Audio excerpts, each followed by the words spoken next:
Hi, I'm April. I'm a singer-songwriter and music teacher, and today we are going to be discussing the difference between a movie musical and a movie that happens to contain a lot of music.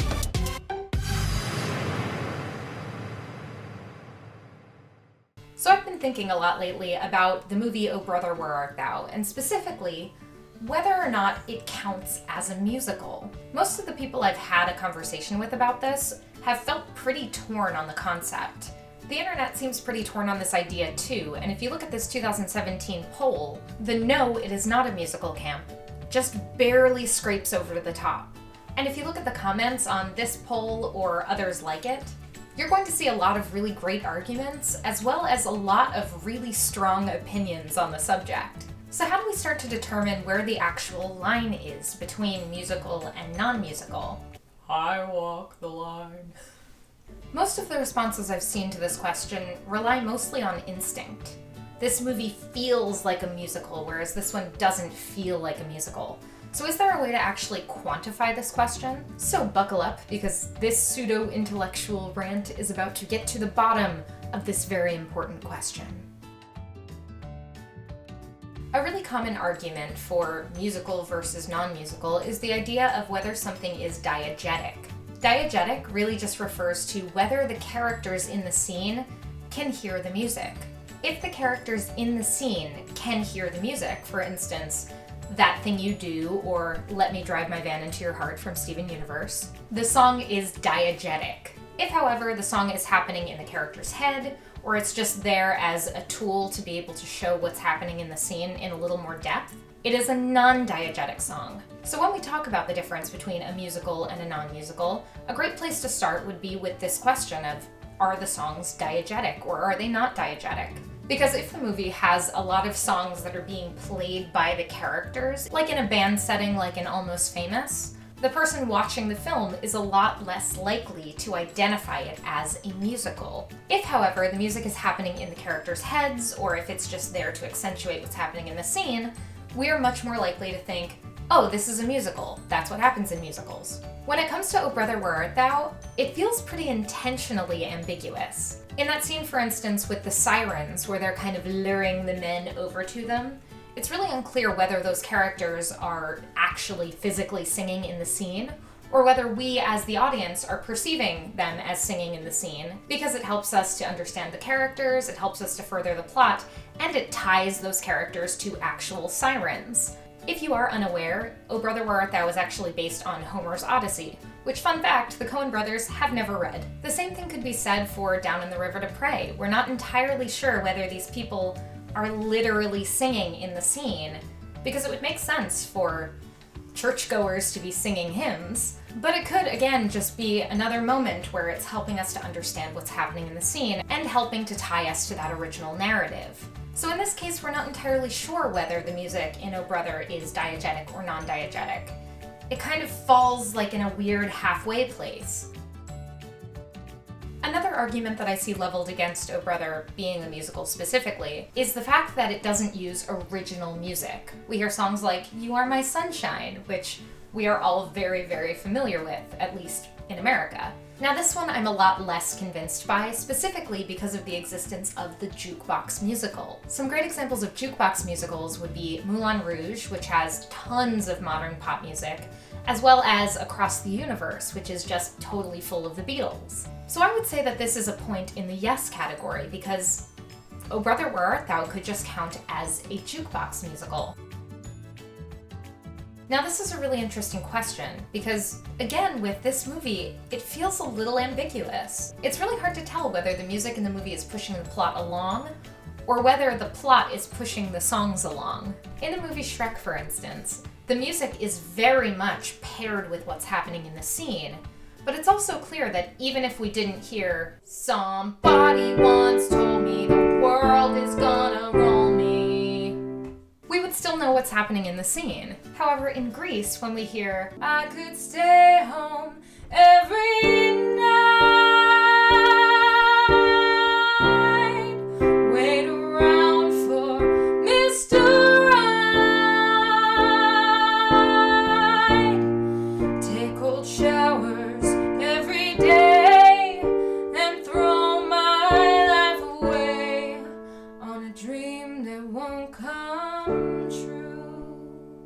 finally get to see something from the perspective of someone who we've kind of seen as almost a villain throughout. That song absolutely drives the plot forward, and it also gives us a glimpse into the character's head and into why the scene is happening. In O Brother, Where Art Thou, it's really difficult to tell whether the scene is being pushed by the music or whether the music is being pushed by the scene. Some songs really do feel like they're pushing the plot along, but if you were to turn off the volume during the scene with the sirens, for instance, we would still know exactly what is happening with those characters. So here I'm gonna level this as a point against O Brother. Even though I think it could kind of be ambiguous and it could go either way, it does feel to me more like the songs are being influenced by the plot rather than the plot being influenced by the songs. On the other hand, you could literally say the exact same thing about really big musical theater songs in like Broadway productions.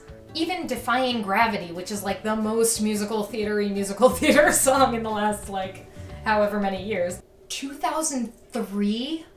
Elphaba has so many physically demonstrative actions that we can actually tell what's happening even if we were to turn the music off completely. She gets on a broomstick, she flies up in the air, people shout, "Get her!" We kind of know what's happening. Like, obviously it would be way less exciting for an audience member if she just like got on a broom and like flew away and was like, "Whoa!" instead of like, "Bring me down!" But we would still understand what's happening in the scene. So now let's move on to the question of intent.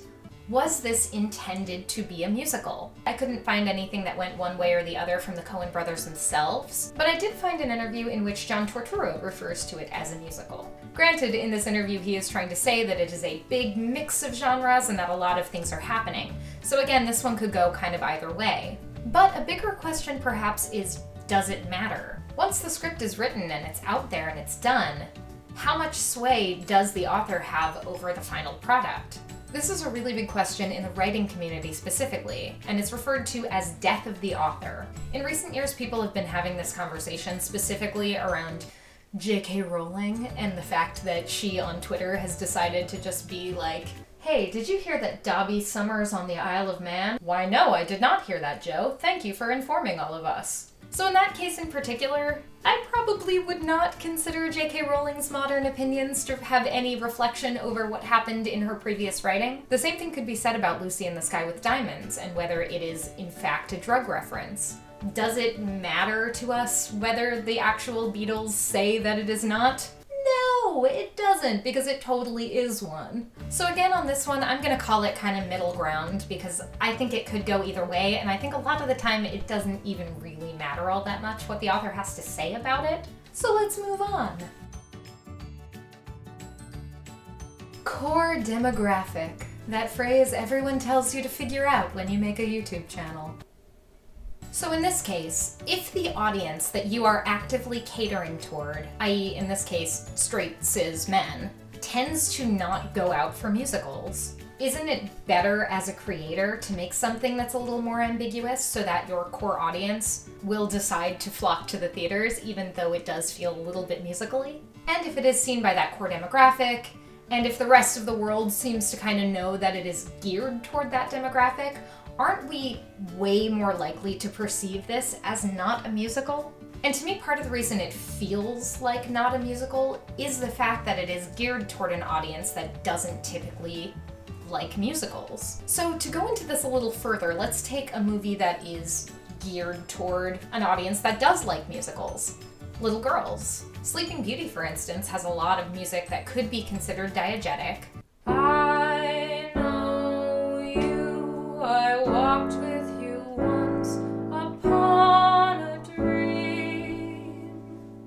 In Sleeping Beauty, that song could be perceived as diegetic or non-diegetic, but I like to see it as diegetic specifically because in the beginning of the movie, the fairies say, "Princess Aurora shall have a beautiful voice," and that is one of the things that is gifted to her. Which is to say that if she is singing in the woods, she is likely actually singing in the woods. Now how the prince knew all of the words and choreography, I have no idea. All that said, if we see a cartoon Disney princess who is looking for love, we are way more likely to assume that it is in fact a musical, even with diegetic songs. On the other side of that argument is like one of my favorite movies ever, which is Music and Lyrics with Hugh Grant and Drew Barrymore, in which all of the songs are diegetic, but it is like the rom-commiest rom-com ever to rom-com. So with that one, I wouldn't perceive it to be a musical, and I'm not sure that anybody would, despite the fact that the core demographic totally would appreciate a musical. Likely, I think.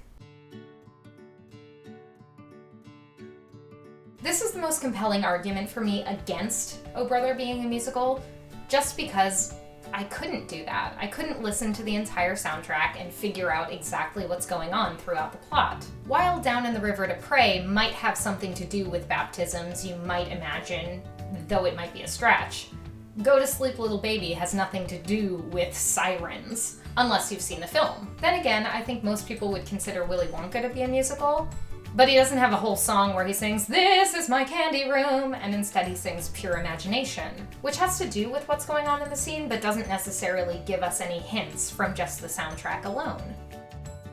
So to finally answer the question, is Oh Brother Where Art Thou a musical?